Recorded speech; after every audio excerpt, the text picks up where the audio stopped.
Welcome everyone to the Arseholics podcast on a Monday night after another massive Arsenal win. I say another one. We haven't had that many massive wins, but it was just another win. So can't wait to get into it because I wasn't at the game, but my two esteemed colleagues, Mize and Aaron, who are with me here, were both at the game. How's it going, boys? Good to be back talking football. Indeed, good win, good fun. Although it massively chucked it down afterwards, and we all got drenched, but it was worth it. It's good fun. This is glory rain, though, isn't it? Yeah. I don't think we were thinking that at the time when we were like, let's just find the nearest pub to avoid the rain. But no, it was so much fun. I had a really good time, and it must have been. Especially given all the other results that happened kind of during the weekend, right? Like, so for our listeners' benefit. So I was in Amsterdam on a stag do. The reason why that's relevant is, firstly, you can watch all of the like random 3 p.m. games because we're not in England. And also, like on this stag do, it was about 23 people, all who supported different teams. And so there was one day on the Saturday when Chelsea and Tottenham were playing at exactly the same time. We're all in the pub together, like watching both games on two separate screens. And I mean, firstly, I mean, obviously it was fun because obviously Chelsea lost and that was like enjoyable for everyone who wasn't a Chelsea fan. But basically everyone doesn't like Tottenham. Like no one there liked Tottenham. There's one Tottenham fan and he wasn't actually at the pub. And that was excruciating, right? Like that game to watch was excruciating. But, you know, at the end of the day, Liverpool managed to also lose at the end of the day. So, you know, coming into it, I was on a flight on Sunday. So, you know, I was on a flight on Sunday whilst Arsenal were playing. So not only did I, not get to go to the game, it was one of those kind of getting off the plane and checking the score. And my word, I mean, you guys must have just had a great time. I mean, 5-0. I mean, Mize, like, was it one of the most fun days at the Emirates this season? It's up there. It's definitely up there. We've had quite a few, I guess, right? We've won every game in the league. So we've been pretty lucky. And in terms of our trips to the Emirates, they've all been really good, and obviously we've had a couple of big wins, but yeah, definitely up there. Obviously, I think we were all going into the game, or majority of Arsenal fans, I think me and Aaron and definitely were going in expecting a performance. I didn't think we'd actually score as many goals as we did. I didn't think it'd be as comfortable as it was, but yeah, no, yeah, but obviously amazing to kind of. I think that performance and a result like that has been coming. I know that we haven't been playing as well in the last couple of games, Leeds and Southampton and PSV, but even so, I feel like we've been dominating a lot of games. We've been having periods in games where we've been, creating chances and maybe just not taking them, not being clinical enough. And Sunday was a result and a performance, like I say, that I feel like it's been coming for a while. So yeah, I mean, obviously, look, extremely happy, but also kind of what we needed. We did what we needed to do as well. Anything less than a convincing win, anything less than a win would have been bad, really bad. And I think everyone turned up expecting a good performance as well. And obviously we got that.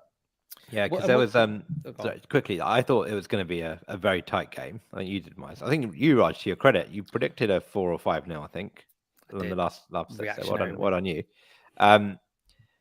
Like you said, Miles, I think there was this theme where over the last couple of, especially the last two league games, Southampton and Leeds away, where we didn't really play that well, and we were pretty lucky to come away with a win against Leeds.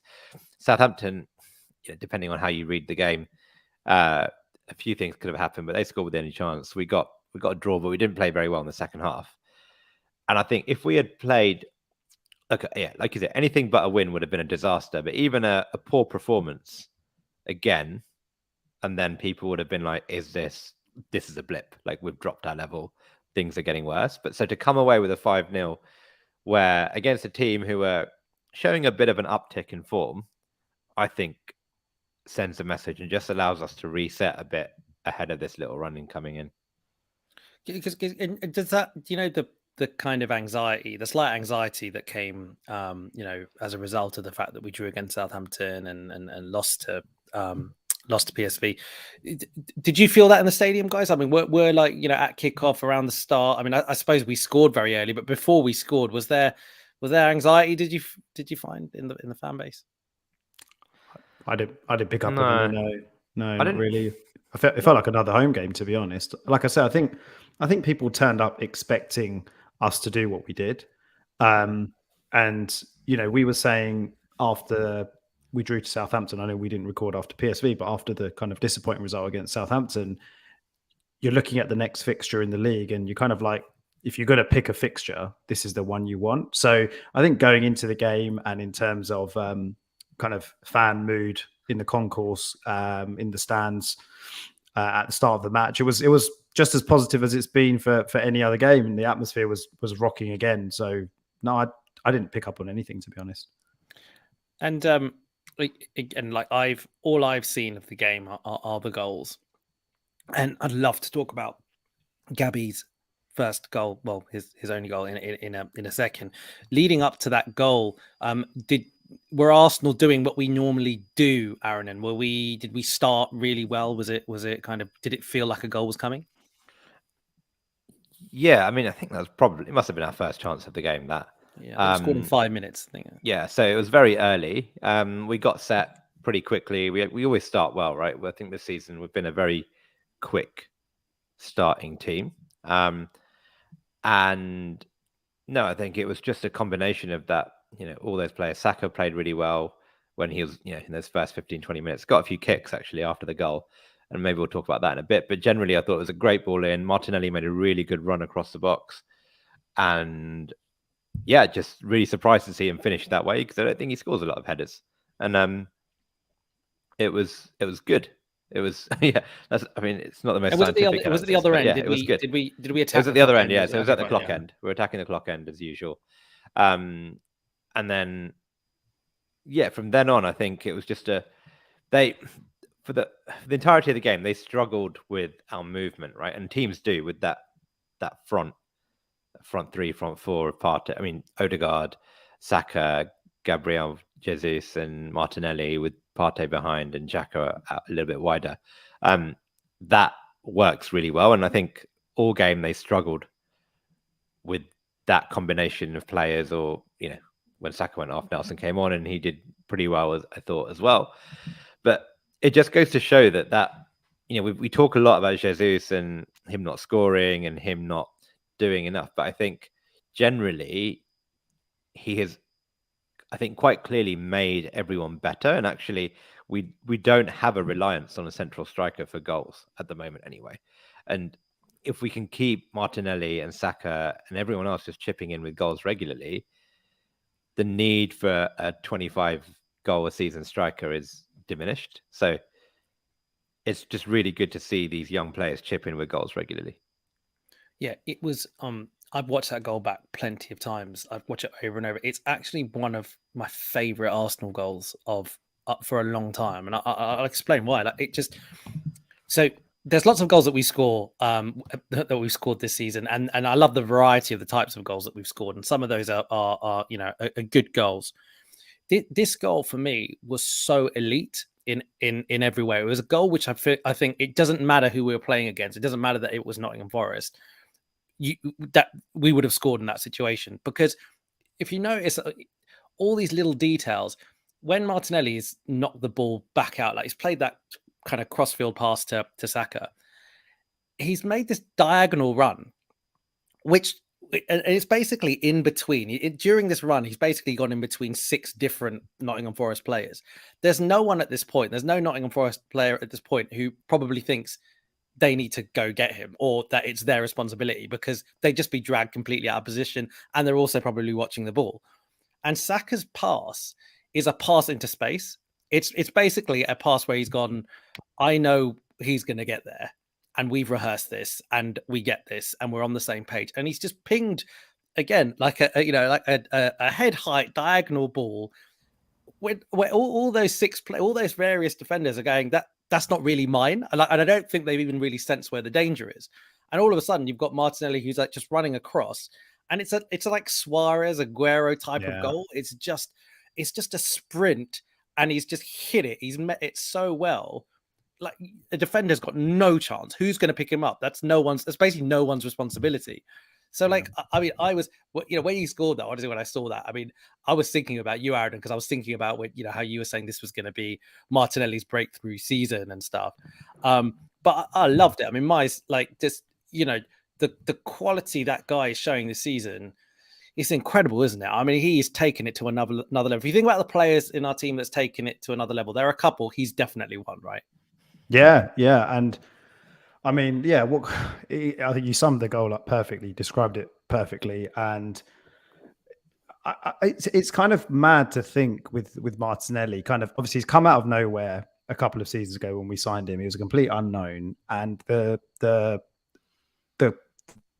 progression, basically, like the trajectory he's been on, and how quickly he's not just adapted to the Premier League, not just adapted to a new country, all of those things that, a lot of the time when signings don't work out for whatever reason, especially when they're young players from, faraway places, South America, wherever, it's very quick to say, yeah, he didn't enjoy the culture, didn't enjoy the country, didn't work out, whatever. But everything seems so. It's almost like he's joined Arsenal with this kind of intent to just say, I'm going to be the man. And yeah, like I say, his development on that left-hand side has been immense. I mean, look, I know Smith Rowe has been injured, but if you think back sort of when Smith Rowe came in, when we were at our lowest point in that Chelsea game, and I know he came in as a number 10. I'm talking back, this is not last season before, when we were losing every game, basically. He came in and that was our turning point that season. And Smith Rowe was really pushing for a place on that left-hand side. And I guess his injuries have cost him, but there's absolutely no way that Smith Rowe gets in ahead of Martinelli. No one gets in ahead of Martinelli on that left-hand side. And yeah, I think that's just testament to how well he's done. And we've been saying it. I've been saying it definitely for the first part of this season. Saka and Martinelli were doing all the right things, but they hadn't really exploded yet in terms of goals and assists, and they're now doing that. So yeah, look, I mean, it's like I said, the reason I say it's just mental is to think, how young he is. It is a bit scary to think how good he could potentially be and what he could, where he could go in terms of his career. And, I mean, look, it's a whole separate conversation where he ends up. But, for now he's with us and he could turn out to be like just an immense player pretty much on that left-hand side. Yeah. And is that where you see him, Mize, in the future? Do you see, because there's a lot of people talking about how he eventually will be a centre forward, and he's he's a striker and he's sort of learning his trade like Thierry Henry sort of did, like on wide, but eventually he'll be a striker. But do you think in the modern game, maybe where we are and the way systems work for him, his future is as a wide player? I think in this system, I think the way Arteta wants us to play, I think he's just so dangerous down that left-hand side. Every time he gets the ball, he wants to run at the fullback. He wants to take the play. He wants to take him on. He's got the ability to cut inside. He, as we saw with the goal, he has now this knack for getting into the box.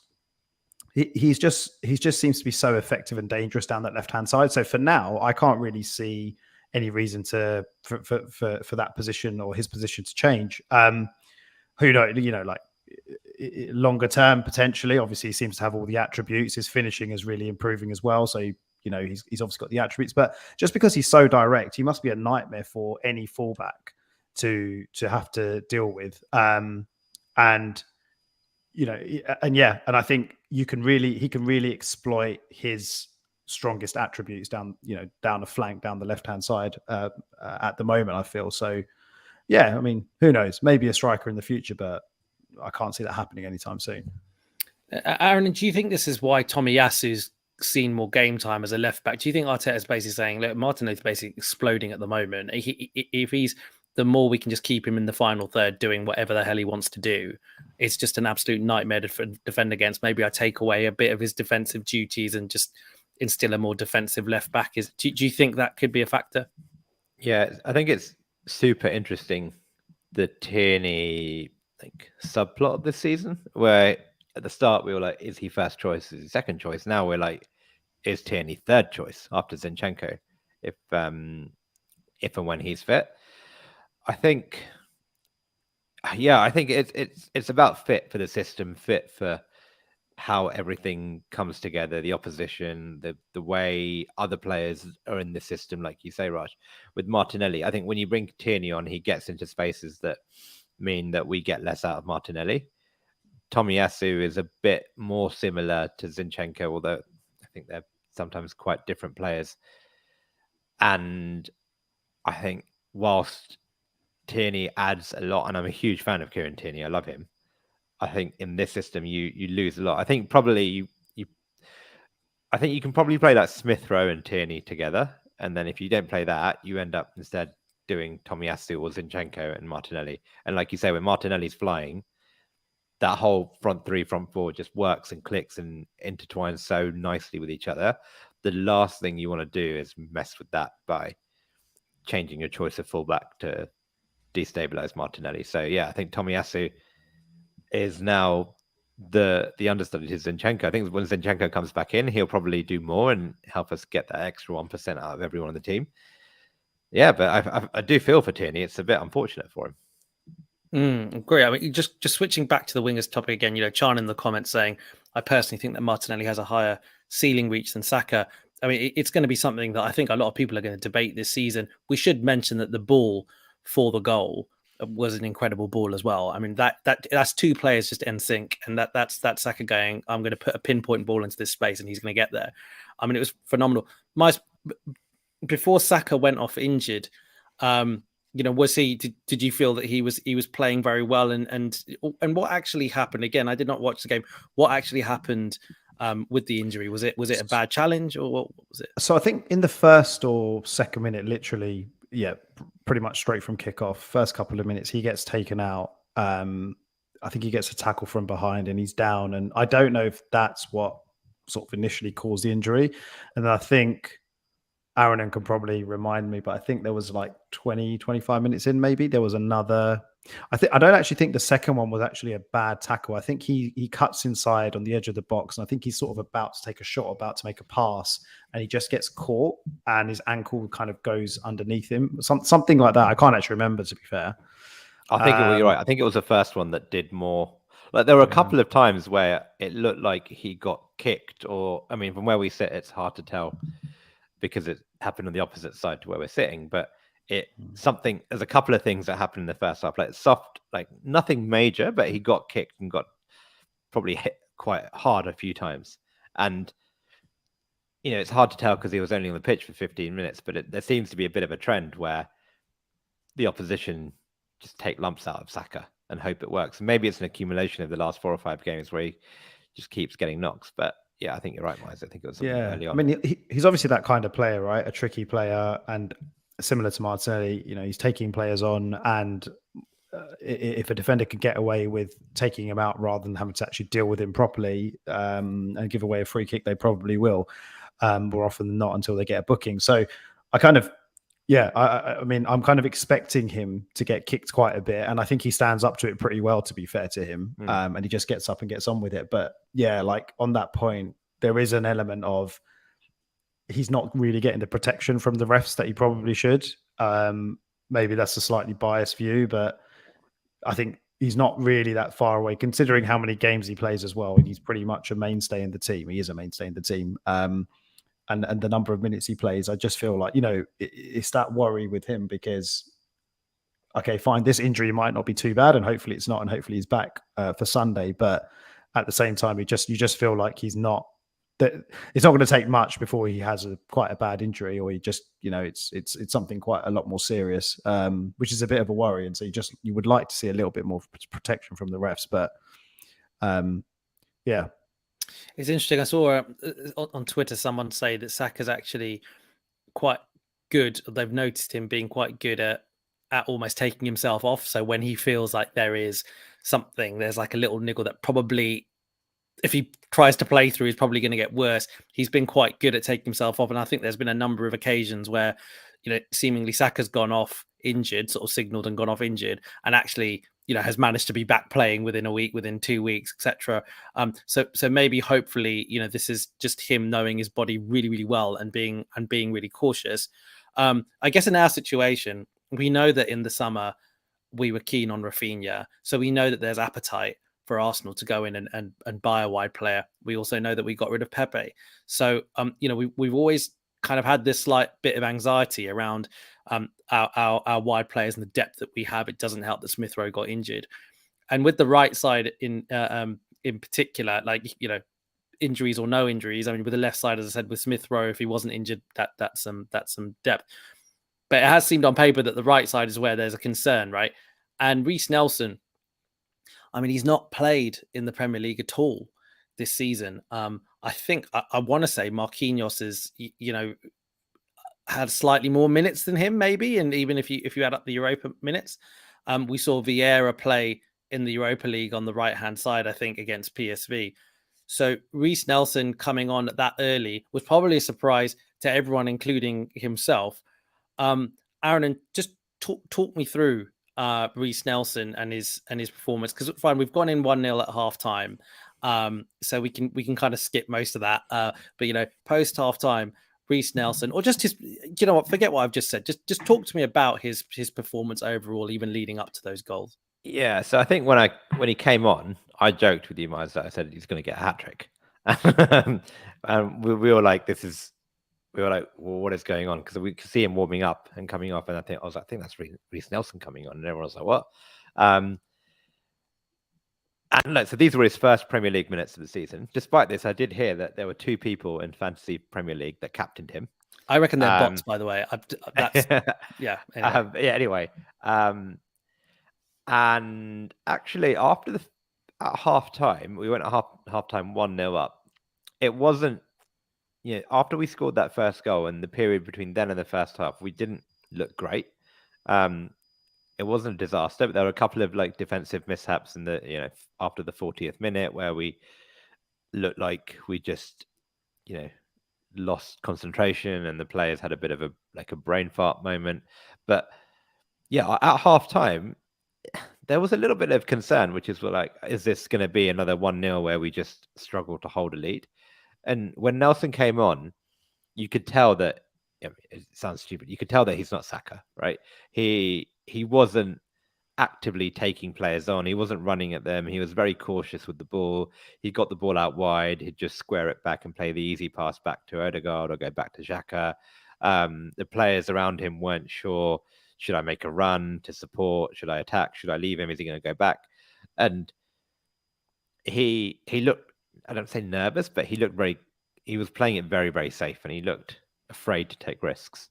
And then I don't know what Arteta said to him in the second half, because came out, and then especially after he got the goal, he looked like a completely different player. You could see the confidence, you could see him running with it. He was taking players on, and actually, even the first goal, he had the confidence to take his man on, beat his man. And yeah, he didn't get the shot right first time, but he was there in and around the box to finish it. And look, I mean, I don't know. Nelson is just a weird player, right? We all thought he would be the one, right? When he was coming through, we always thought he was the Saka to come in and really transform our attack. And it hasn't worked out for him for various reasons. I'm still not sure, if I'm being honest, if he's any good. But fair play to him. If he wants to stay, wants to challenge for his place, this is the way to do it. You get your chance and you take it. You see, it's funny, isn't it? Because it felt to me that almost during his first goal, you almost saw a switch go in between the first attempt at goal and the second. Because it felt to me that when he took his first shot, it was very much okay, let me just hit the target, right? It was like kind of I'm in a goal scoring position, I'm just going to shoot. And he just kind of, maybe a player with more confidence places it better. But it's really funny because it comes back to him, and the finish was amazing. The more you look at it, the better it looks. He basically just gives everyone the eyes and basically just smashes it right in the top corner, right? It's like you only do that if you're pretty confident. That could easily just go flying, right? I think it's one of those where there's only one way to score, and that is you pick your place in the goal and you smash it, right? You don't have to think. I think in the first half, when you're nervous, you're overthinking it. Should I take the man on? Should I play it back? The safe option. I don't want to mess it up. You're very unconfident. You're not really sure what to do. And I think that was probably why he, maybe didn't get the shot right, because he was just overthinking it. And then that second chance, that all I've got to do now is just hit it. It's very simple. And if I have the technique, which he does, then he'll score. And it worked out. So you could definitely see the nerves. Like, that was very, very obvious when he came on. Yeah, and I don't know if you guys saw, but it was going around on Twitter again. It was like a shot of that goal, and it was sort of the camera angle shows Martinelli and Xhaka like just kind of completely ecstatic. I mean, look, it might be just because we scored a second goal, but you'd like to think it's partly because they've been working with this guy, and they probably know that he's an Arsenal boy, and he's gone on loan, and he's here and he's fighting, and he seems like a good character, and that everyone probably wants good things for him.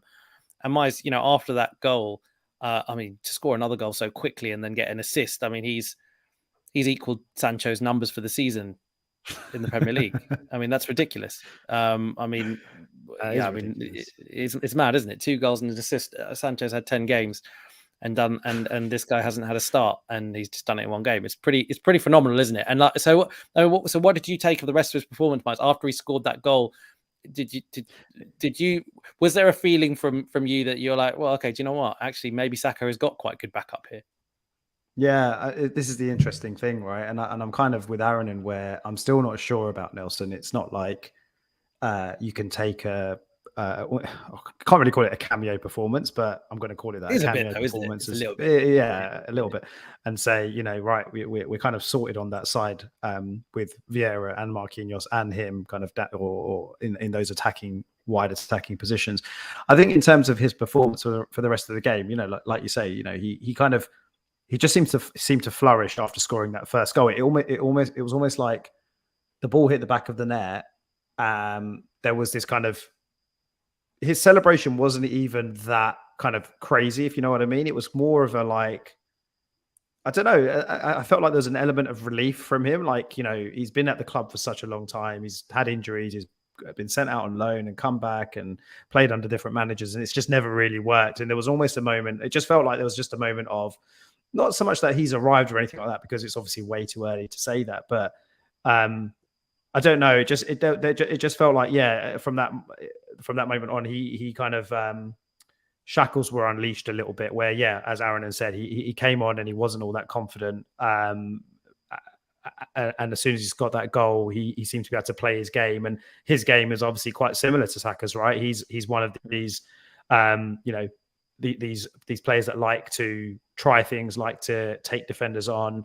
He's obviously got an attacking mindset, and it just felt like he was more comfortable trying to do what he would normally do, which was obviously amazing to see. And I think it's a pretty mental thing to think that, that's the call that Arteta went with. That's the play that Arteta went with, because like Aaron said, right, we were all sitting there shitting ourselves that Saka's now injured, thinking, oh God, we've got 2, 3, 4 more games until the World Cup. We just need to get through until the World Cup. No Arsenal fan is really that bothered if he misses the World Cup, right? I know he would be, obviously, and we all want him to have a good World Cup, assuming he goes. But it wouldn't be the worst thing from an Arsenal perspective if he misses the World Cup. But we're all kind of sitting there looking at Saka on the floor, and then we're thinking, okay, it's probably going to be Vieira, because he's been sort of the main guy he's been the guy that's been getting most minutes in place of Ødegaard. And I think he played on that right hand side against PSV.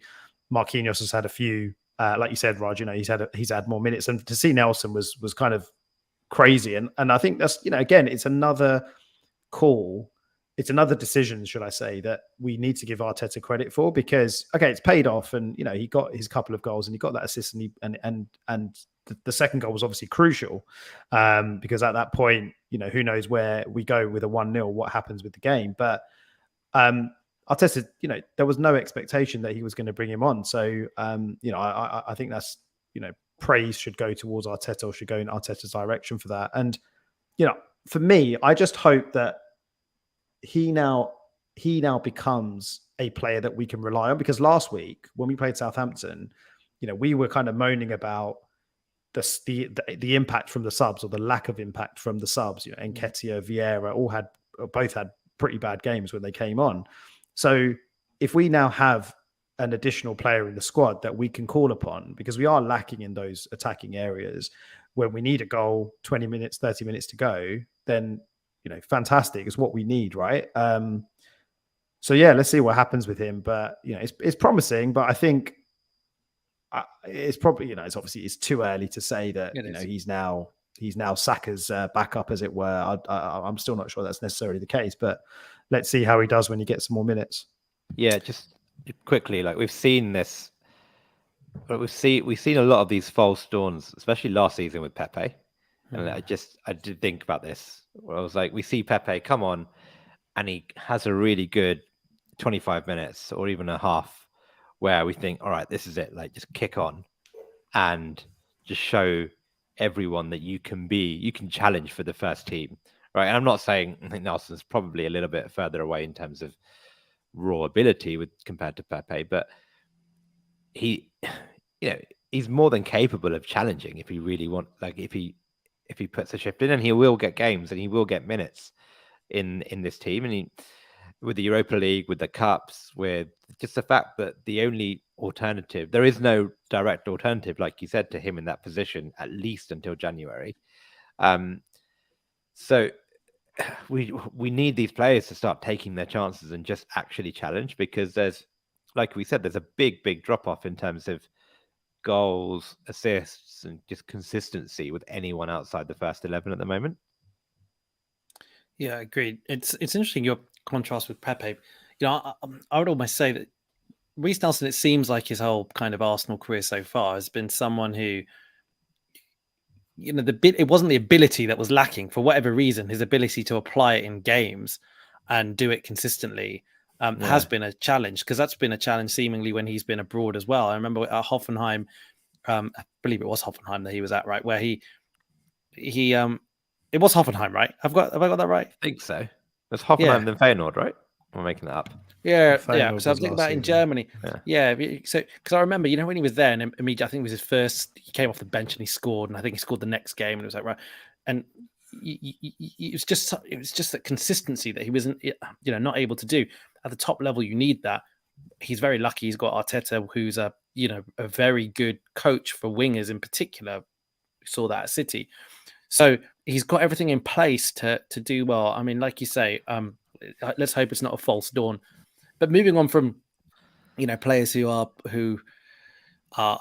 new in creating impact. I mean, someone who's created impact throughout the season has been Thomas Partey. And look, just watching the highlights, it just looked like he was at the heart of everything and absolutely dominating the game.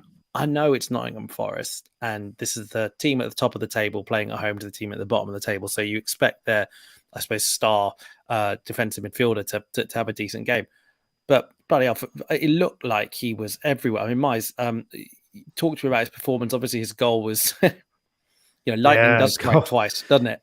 Yeah, exactly what we said. It was a carbon copy of the Spurs goal. Look, yeah, I mean, in terms of his performance, it's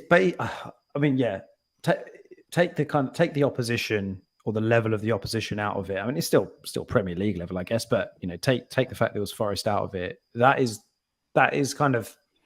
That's basically why we signed him. Is the type of performance that you want from your £50 million, 29, 30-year-old, central midfielder. And I think, to be fair, there were a lot of the good things that he did, I felt like he was allowed to do. So he was picking up the ball really deep, and he was allowed to drive forward with the ball. He was allowed to spray passes, which he did quite a bit.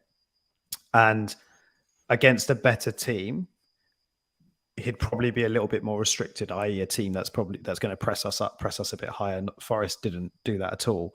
But like I said, despite that, the quality he showed on the ball was fantastic. And yeah, exactly that. He was the heartbeat for everything. He was picking the ball up deep, and it seemed like every decision he was making was the right one. And the execution of those decisions, like I say, picking passes out, pinging balls kind of over the top of the back four, or just driving forward with the ball, which we saw for one of the goals. I can't remember which one. There was one where he drove forward and then just played a really good through ball to Xhaka, and Xhaka was in acres of space. It wasn't the hardest ball, but he got it right. It was fantastic, and it was just like it was pretty much. It just summed up the day really, where Arsenal were very, very dominant and Thomas Partey was very, very dominant in central midfield. And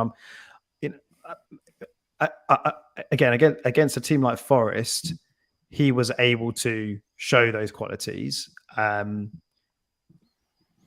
it works in terms of him being that sole central midfielder. It works. We're going to have to see how he does against other teams, or how that setup works against other teams, because I think there might be situations where he might be a little bit exposed. But yeah, on Sunday he was just immense. He was like 10 out of 10 pretty much. I can't really think of anything that he did that I wasn't happy with. And in terms of the goal, yeah, like, he's obviously got that in his locker. Not saying that because he's done it twice this season, but he's been trying to do that for the last couple of seasons with us. It was. I mean, it was it's weird because I feel like that goal and the Spurs goal, I don't feel like people are giving him that much credit for such a good goal. You know, like if that's if De Bruyne scores that, I think a lot of people stand up and applaud kind of thing and really kind of give him props. So no, fair play to him. Two great goals this season. And that's what we need. And yeah, a really dominant performance overall. His fitness is very, very, very, very important, isn't it, Aaron? And so important. We've talked about it in previous episodes, and I know we've had news that El Neni is back in training, I think, but there's just no one in our squad that can replicate what he gives us. Not even that. I don't think there's anyone in the Premier League that can do what he does currently, which is basically exactly what Mai said. Like, just basically at times run the midfield by himself. Like, defensively, he was making blocks, he was making tackles, he was picking up the ball from the defenders, and then just playing sometimes silly passes to the players in front of him. And the thing I like about this team is that all the players complement each other so well. It's such a finely tuned system where you have those defenders, the likes of Ben White, who I thought was also very good yesterday, Tomiyasu, Saliba, Gabriel, who can also all find him and get him the ball quickly. Then he can just get the ball forward. And then in front of Partey, you've got Odegaard, Xhaka, and then that front three we've all kind of been raving about. And all of them can hurt you in their own way. And all you need behind those five players is someone who can just say, I will get the ball to you as quickly as possible in the most dangerous way possible. And he does it every time. And yeah, he is so important, because I don't know how you sign a backup to Thomas Partey, because his skill set is so unique. There are very few players that, like, I know we talked about Douglas Luiz, but Douglas Luiz is not doing that. And I don't know who can. I'd probably say the most comparable player is probably someone like Declan Rice, and he's what, 100 million, whatever he is. You know. Yeah, I know Bruno Guimaraes at Newcastle plays a similar-ish role, but he's not the same player. Probably plays a bit more attacking, Guimaraes. So, the very, very few players. And yeah, you're right. Declan Rice could do it, but it's going to cost maybe 150 million or something. Is it as simple as for us, if Partey's not playing, it's Arteta just has to play a different system? Yeah. Or just accept that we're going to be a worse team and hope that everyone else can make up for it. But I mean, without him, we are a much, much poorer team. We've seen it in the Europa League, right? As soon as he doesn't start, the drop off is massive. And like you say, Raj, I personally think we'd probably have to play a different system. I don't think you can rely on El Neni or Lokonga or Xhaka as a central, as a sole, defensive midfielder. And the problem is when you change the system, like I said, because everything is so finely tuned, the minute you move like a key piece of that midfield out, everyone else immediately looks worse as well. Yeah. So, the fifth goal is scored by Odegaard, and it's lovely twinkle toes in the box, and nice assist by Jesus. But at this point, it seemed to me, correct if I'm wrong, it seemed to me that Forest were really done. They just almost wanted to go home at that point. But it is nice. It is nice for Odegaard to get that goal. 5-0. It's brilliant. It's nice for the goal difference as well, isn't it? These things end up mattering a lot. But talk to me about what you guys think of the table at this point. I think one of the last teams to play on the weekend. I know Man United played after us and unfortunately managed to scrape a win against West Ham. David De Gea made a couple of blinders. But let's look at the league table now, because a lot of other teams did drop points. Arsenal still top, 31 points. City 29 points, so just 2 points in it. But then, like, the gap starts getting bigger, as you go down now. Like Tottenham are third, played a game more than Arsenal, are 5 points behind. Man United have played the same amount of games as Arsenal, are 8 points behind. Again, Chelsea are 10 points behind. Liverpool, I mean, it's a lot of points behind. It's quite compelling, isn't it? Because we are, I think the stat is in October, we had 9 games across all competitions.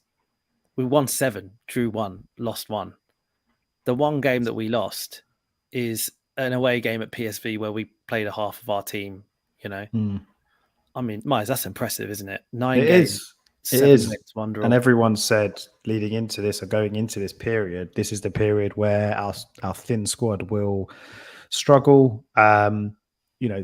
The results will suffer as a result of that. And I think people expected us to drop off. And look, we've probably been pretty fortunate with injuries. I think that's fair to say. You compare us to say, you compare our situation to say Liverpool's, for example. Although if you look at the team that Liverpool put out losing to Leeds, they still had sort of, probably 8 or 9 of their first teamers, whatever. So we've maybe been a little bit fortunate, but I'm sure there's going to be a period later on in the season where we're not as fortunate. But yeah, like we've done what we needed to do, and I think probably the only disappointing, obviously both the 2 games that we didn't win were disappointing. But there's no way we were going to win every Premier League. But just looking at the Premier League results, it's just unrealistic to expect us to win all of them. So yeah, 7 wins, a draw, and a defeat, I think is what you said. That's title winning form. I'm not sitting here saying that's what's going to happen or anything, but that is title winning form. So, I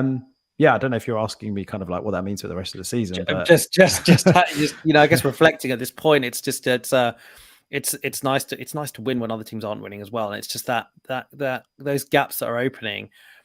Going to the injury point, I think we probably will have injuries at some point, right? But the thing that I sometimes get frustrated about when people talk about, they're going to get found out with injuries.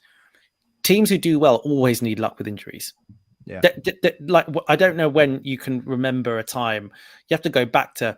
I remember the Invincible season when was it the Invincible season where Pires got injured? Maybe that wasn't the Invincible season, but one of the seasons where Pires gets injured. halfway through the season, and Arsenal still go on to win the league. But generally speaking, right, teams that do well need luck with injuries. No one reflects on Arsenal last season and says, yeah, but they were really unlucky because they had like Partey got injured at this point, Tierney got injured at this point. No one talks about that in the past, and rightfully so, because these are all just small details. But in the same way, I think you have to look past the fact that we've been fortunate with injuries. Liverpool have been fortunate with injuries when they've done well.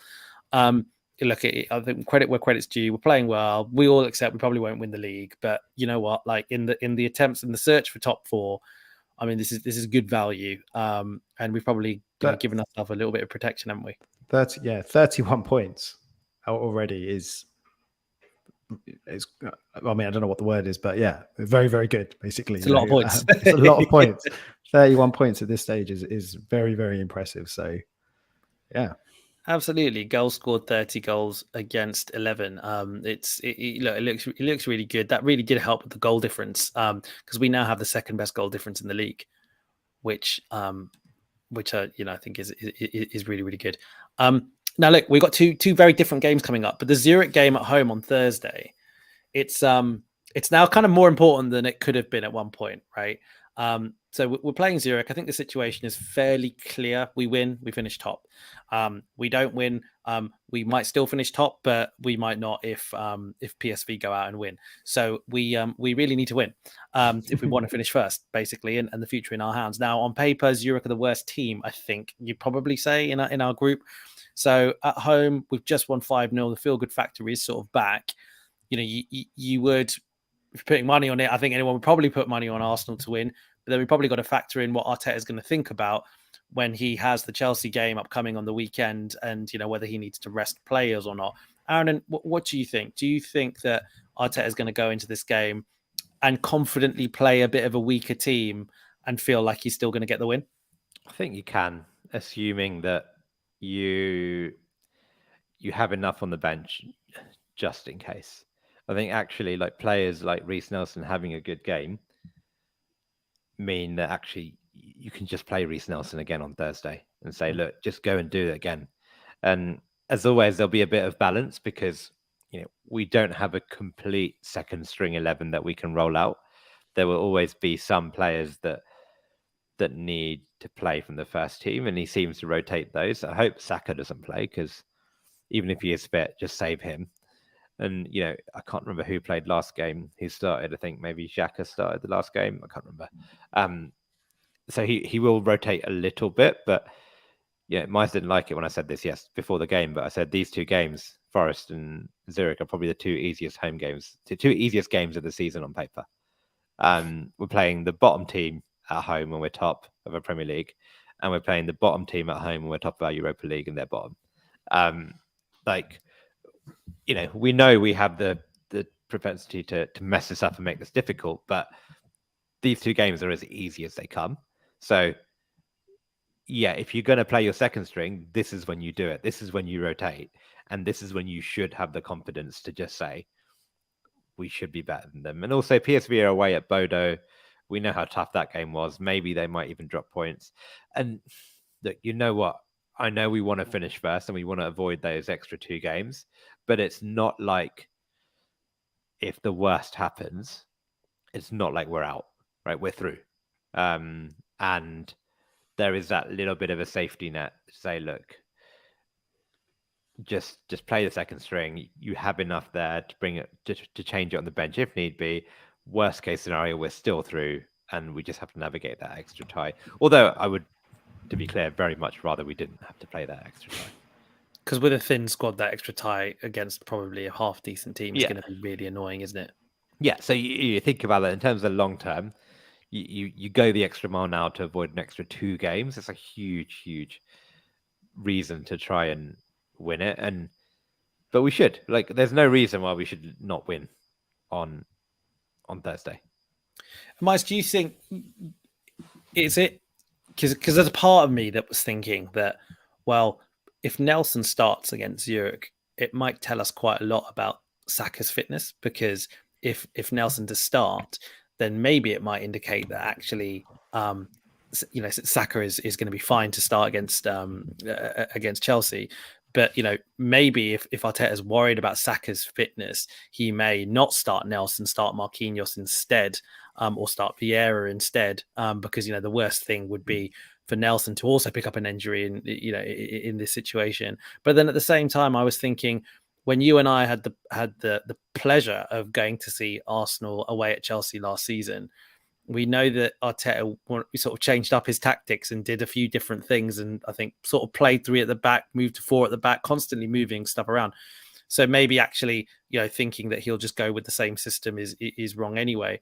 What do you think, though, Mice? Do you think that, given all things considered, if we look to that Chelsea game, do you see Arteta going into that game and playing the team playing the kind of, I guess, system that has been doing so well this season? Or do you see him being a bit more pragmatic and maybe going with something which looks like more protection in the middle of the park and kind of more pragmatic, should we say? I think that comparing where we were going into that Chelsea away game last season, correct me if I'm wrong, but I think we just come off the back of, had we just come off the back of those 3 defeats? I think we hadn't. Yeah, I think you're right. I think it was. I'm obviously struggling to remember now. But obviously we were in a very, very different place back in March, April, whenever that was. And I think we went into that game not really expecting very much from it. So, the setup was a bit of a surprise or something very different, as you say, Raj. And obviously we got the performance. I don't really see the need to go to Chelsea and try to essentially play a bit more defensive. Like I said before, right, the Thomas Partey thing, I do have a little bit of a worry in the back of my mind that there's going to be certain situations or certain scenarios in games that, phases that play out where, because Xhaka is now so pushed up so far up the field, maybe towards the end of certain games, for example, he's just going to be a little bit exposed. And I can see him maybe being overrun. But aside from that kind of scenario playing out, I think when you look at where Chelsea are at the moment, and you kind of look at obviously their result the other day, it's quite clear that if you take the game to them, they are vulnerable. They can be got at, and they will concede goals. And they're still like a bit of a weird. Like I'm still really not sure what to make of Chelsea, to be honest. Obviously, they're a quality team with quality players, and I know they've just got a new manager, but it just seems like they're one of these random teams where they're still trying to work out, what their best starting 11 is. They haven't got Reece James at the moment, and he's obviously a massive loss and a big part of the way they play. They're reliant on Thiago Silva, who's like a aging defender for me, and their big summer signing for Fana's not fit at the moment as well. So there's all these things, a new manager. There's all these things that just make me kind of question how good Chelsea are. And I'm sure they probably will still finish in the top 4, but I think for a one-off game or basically Sunday, I don't really see any need for us to go more pragmatic. I think we need to appreciate the fact that we're playing against a good team. But I think, we've gone into the Spurs game, the Liverpool game this season, albeit both at home, with the intent to go and win the game. And I think that's what we need to do on Sunday. I think that we absolutely just need to go and because I think this team are capable of doing it. Right, we're on form, we're on song, we're top of the league. I think we should be the team that go there and just really try to play our game as we have been and score goals. I don't really see the need to change anything up. I think the interesting thing will be.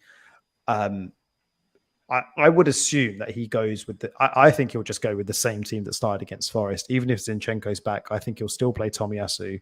And I can't see there being any other changes. And if you guys can, but I think he'll go with that same settled team. And set up. You're nodding in agreement, Aaron. And do you see that? Yeah. Basically agree with everything you said, mate. I think the one thing we don't realize is, and maybe we don't appreciate, is that we're top of the league now, and when we are turning up at another club, they're worried about us, right? They're worried that we could make them look silly on their own pitch. It's not like this is the Arsenal team of old where a big club are like, yeah, we can beat them because we know they're vulnerable. We know they've got a mistake in them. We know they're going to bottle it under pressure, and we know they can be got at. This is a team where they're like, we need to set ourselves up to make sure that they don't make us look silly, because they've got players like Saka, players like Martinelli. We talked about every player in this system who has a role that can hurt another team. Chelsea are going to be more worried about us than we're going to be worried about Chelsea. Now, we know that, we know that we are deep down probably a little bit vulnerable. We know that we can sometimes concede goals, and some players have mistakes in them, but every team has that. Chelsea have defenders that sometimes make mistakes too. Chelsea have an attack that they haven't really figured out yet, and they're a bit confused about, right? Do they go with Aubameyang? Do they go with Havertz? Do they go with Sterling? They've tried everything. And it's a good time to play them. I know they're going to have what will probably be a midweek off, because I think they're already through and they've already won their group. If not, I think they've got very little to do against Zagreb. So they'll be fresh, and that's the risk of, will we look a bit more tired than them come Sunday? But no, those Chelsea fans will be going to the game on Sunday thinking we have to be careful here, because if Brighton can make us look silly, then a team who's in form, playing well, and the top of the league can also make us look silly. And you also got history does mean something. And then recently, Arsenal players are going to have memories of going and winning at Chelsea, right? It was last season we won there, the season before we won there. I think stuff like that does matter. I also think at the same time, the fact that Chelsea do have a lot of pretty experienced players, that might counter in some ways, and they may turn up for this big game. People like Sterling, people like Oba is the sort of person who, he kind of likes to have a chip on his shoulder sometimes. And my concern would be that their experienced players just kind of end up turning up, and they kind of form goes out the window, and they do well. But you could probably say that about actually probably like 4 or 5 of the big 6 or 7 top 7, which is when we play them, if their big players turn up and everything goes well, they can beat us. We saw it with Man United, right? We saw it when everything goes right for them, they can play well. Like you could argue when we play Forest, if everything goes right for them, we should still be winning, right? And that's the danger, like you say. You know, Aubameyang on his day is capable of scoring 2 or 3. So is Sterling. So is Mount. And their defenders are all capable on their day, world class or like potentially world class. But for whatever reason, they just haven't been able to make it work, which I find super interesting. It's interesting, isn't it? Because they've not out of the top 6. I think the only 2 teams they've played are Man United and Spurs, and they've drawn both games. And I guess on one hand they've drawn both games, and recollection in both those games, I think they were pretty decent. But Mize, is this a game where you think ultimately we're just playing them at a really good time, and they're playing us at a time where they probably really wouldn't want to play us, and mentally that's going to make a big difference?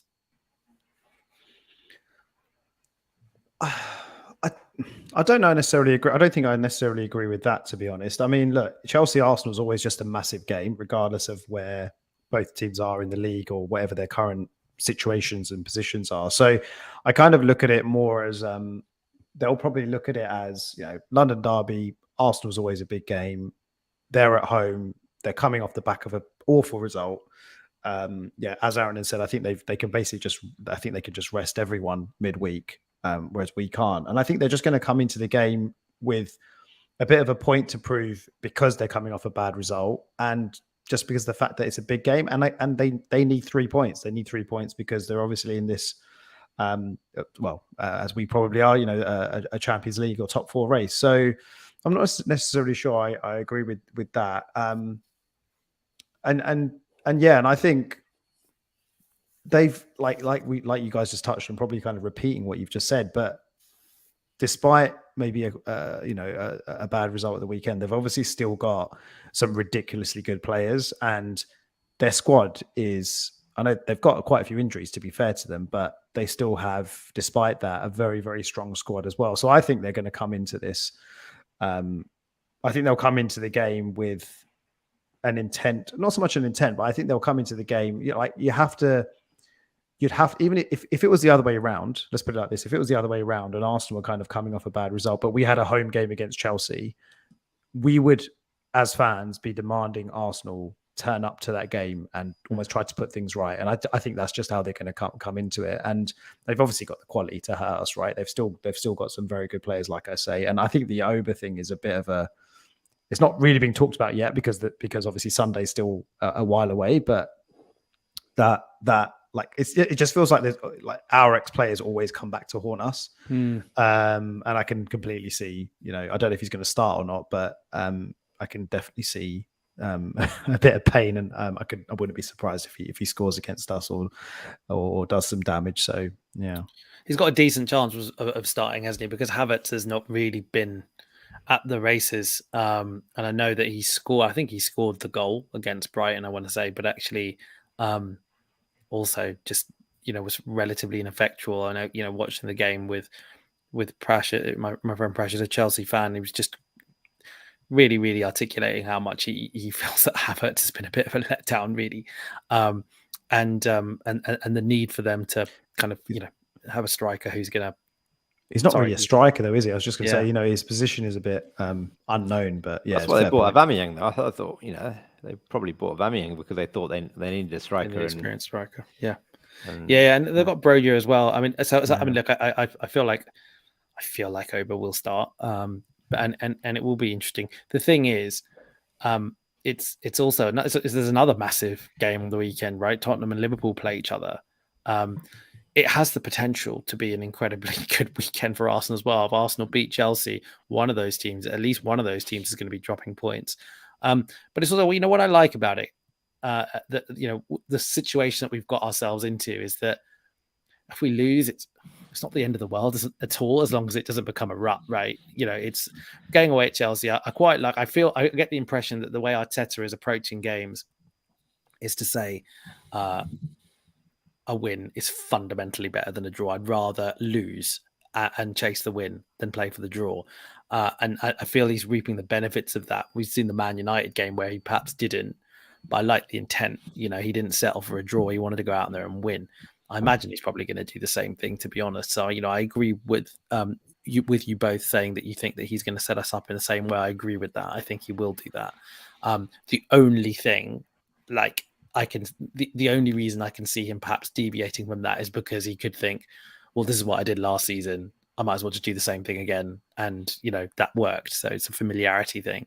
But it would be, a win would be a massive deal. And I'm really looking forward to watching the game. What are your predictions, guys? Mize, do you think that we'll win? Chelsea. Yeah, we'll do. Sorry. Actually, let's do both. Let's just do a quick fire on both. Okay. So give me Zurich and give me Chelsea. Zurich. Zurich. I'm predicting a win. I'll go 3-0. Should be. I hope it should be comfortable. Chelsea. I really want to say I think we're going to win. Yeah, let's go for it. I think we've got enough to go and beat them, and I think there's no reason for the team to not have the belief that they can go and win. And I think that's just a big part of it. These players clearly have the belief that they could just beat anyone now, and I think they'll go into the game with that mentality, that approach, and hopefully Saka's fit. If he's not, that is a big loss. That is obviously a massive loss. And I'm kind of going on the assumption that he is fit, but we've basically got 0 injuries aside from him. And so, it's kind of like almost one of the best times that we could go and play Chelsea. So yeah, I'm going to go for a win. I'm going to go 2-1 Arsenal. Okay. Aaron, both those games? Yeah, I think Zurich will hopefully be fairly comfortable. I think maybe 3-1 win. Chelsea, I think I'll go for a draw. I think it'll be 1-1. I just think, Chelsea haven't, what did they draw to Brentford, draw to Man United, and then lost. I think they will probably play not to lose. And I wouldn't actually, no, I'll say a 0-0. I think it might be 0-0, which is a bit annoying because I'm going on Sunday. So I hope it's not a 0-0. Wouldn't be the worst result. Yeah, but you'd rather like 4-4 than a 0-0, right? Obviously. I don't think we know how to play for a 0-0, and I think that's fine. I think Chelsea might just sit back and keep it tight and play not to lose, and just they won't score and we won't score. I don't think they can defend. If they do that, I think they're in trouble. I don't think they'll do that.